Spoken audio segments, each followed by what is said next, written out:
Good day, guys. Welcome back to the channel. So let's take a look at what we'll be expecting next on GBPUSD.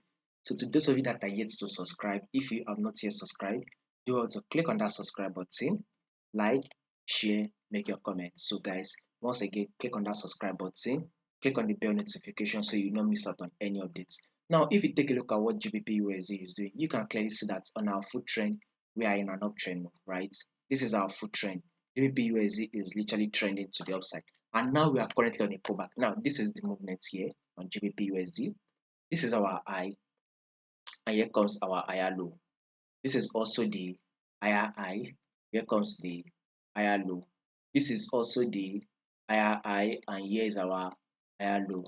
So markets eventually push up to give us a new higher high, and here is the higher low. So now that we've gotten this higher low, our next movement on GBP USD is another bullish move that will eventually give us a new higher high. So this is for day traders, right? You would only want to look for your buy setup once the London session opens. But if you're a swing trader or you're a long-term trader, this is still the best time to actually go in for your buy, especially for position traders and swing traders. This is still the best time to hop in on your buy.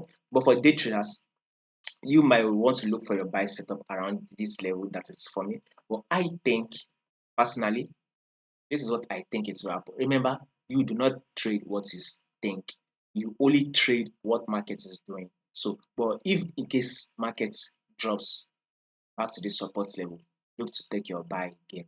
That is exactly what I think would likely happen. But if in case market does not play out that way and it continues to push up, you can go ahead and take the buy if you want. If you can able to find your buy setup, you can go ahead and take your buy. But if not, market is likely to drop back to the support level. Then you can now look to enter your buy from the support level, which will push up. And with that movement, you are likely to grab nothing less than 50 pips for the day. So if there will be any changes to this movement that we've predicted, I'll make sure I let you guys know. So in order for you not to miss out on any updates, click on that subscribe button now.